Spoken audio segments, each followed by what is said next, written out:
बिस्मिल्लाहिर्रहमानिर्रहीम। कंहिं दोस्त सवाल कयो आहे त साईं 2025 जेको साल अची वियो आहे इन जी ख़ुशी माण्हू फायरिंग जे ज़रिए कंदा आहिनि या ढोल धमामनि जे ज़रिए या फटाकनि जे ज़रिए, इहो कीअं जाइज़ आहे या न? त उन जे लाइ वज़ाहत कंदो हलां त हे रस्मूं आहिनि वाणियुनि जूं, ग़ैर मुस्लिमनि जूं, यहूदीन जूं रस्मूं आहिनि जेकियूं असां मुस्लमान कंदा आहियूं। अंग्रेज़ वाणिया ग़ैर मुस्लिम पंहिंजी ख़ुशीअ में पंहिंजिन ॾियारनि में फायरिंग कंदा आहिनि, फटाका फाड़ींदा आहिनि। असां मुस्लमान में उहो रवाज थी वियो आहे। त ख़ुदा जा बंदो हिकिड़ो कुझु यादि रखो त हीउ 2025 नओं साल शुरू थियो आहे तव्हांजी ज़िंदगीअ जो। तव्हां पंहिंजे माइटनि जे क़ब्रस्तान वञी दुआऊं घुरो ऐं जेके तव्हांजा माइट माउ पीउ ज़िंदा आहिनि उन्हनि खां दुआऊं वठो त असां खां जेके 2024 में ग़लतियूं सलतियूं थियूं आहिनि से माफ़ु कयो, आईंदे लाइ ग़लतियूं न थींदियूं। पंहिंजे रब खां माफ़ी वठो। तव्हांजी ज़िंदगी जो हिकिड़ो साल घटिजी वियो त वरी ॿी ज़िंदगी जो साल नओं शुरू थी वियो। त हाणे असां मुस्लमान हिकिड़ी असांखे ख़ुशी थींदी आहे फटाका फाड़ण में या फायरिंग करण में।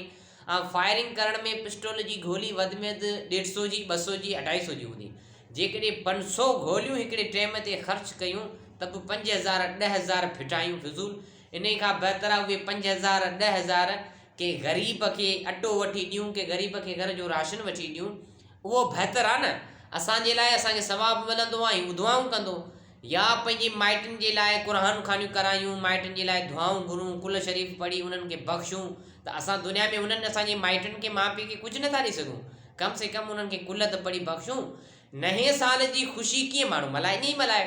अलाह साईं खां माफ़ी वठे, दुआ घुरे त या अलाह असांखे तूं माफ़ु कर। जेके 2024 में असांखे ग़लतियूं सलतियूं कोताहियूं आहिनि, इंसान थी वेंदो आहे, जेके असां नमाज़ूं कज़ा थियूं, असांखां जेके नाफ़रमानियूं थियूं, उहे सभु असांखे माफ़ु कर पंहिंजे प्यारे हबीब जे सदिके।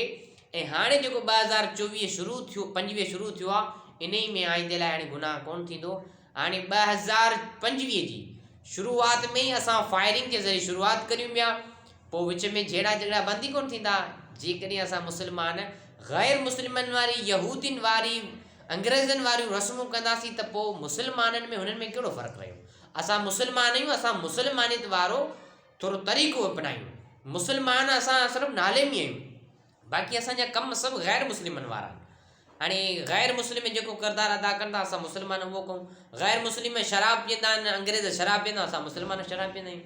असां मुस्लमान जेकॾहिं कंहिंखे मना था कयूं शराब जे बारे में त ॼण कंहिंखे गोली हणी छॾीसीं बंदूक जी दिलि में, सीने में। हाणे शराब अॼुकल्ह ईअं आम थी विया जीअं पाणी पीतिजे। शराब हराम आहे।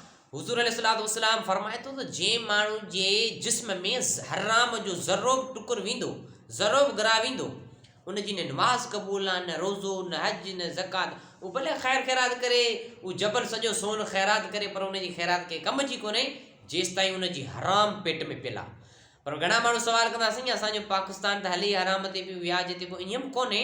असांजे पाकिस्तान जी हराम जी ॻाल्हि कोन्हे। असांजे पाकिस्तान जो मतिलबु इहो आहे ला इलाहा इल्लल्लाह मुहम्मद रसूलुल्लाह।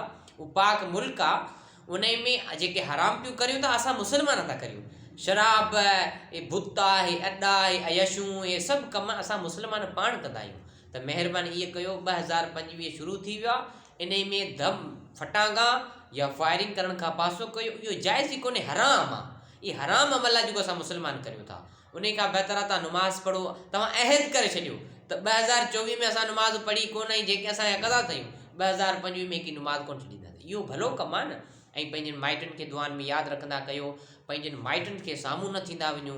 पंहिंजा माउ पीउ जेके ज़िंदा आहिनि त उन्हनि जी ख़िदमत कयो। जेकॾहिं गुज़ारे विया आहिनि त उन्हनि जी क़ब्रस्तान वञी करे उनखे 2 टे कुल पढ़ी उन्हनि खे दुआऊं करियो। अलाह साईं उन्हनि जी बख़्शिश करे। तव्हांजी कुलनि जी उन्हनि खे ज़रूरत आहे। बाक़ी दुनिया में हू त तव्हांजे लाइ सभु कुझु बैंक बैलेंस बंगला मिल्कियतूं हिते छॾे विया। अलाह से सभिनी मुस्लमान खे हिदायत फरमाए। वमा अलैना इल्लल बलाग।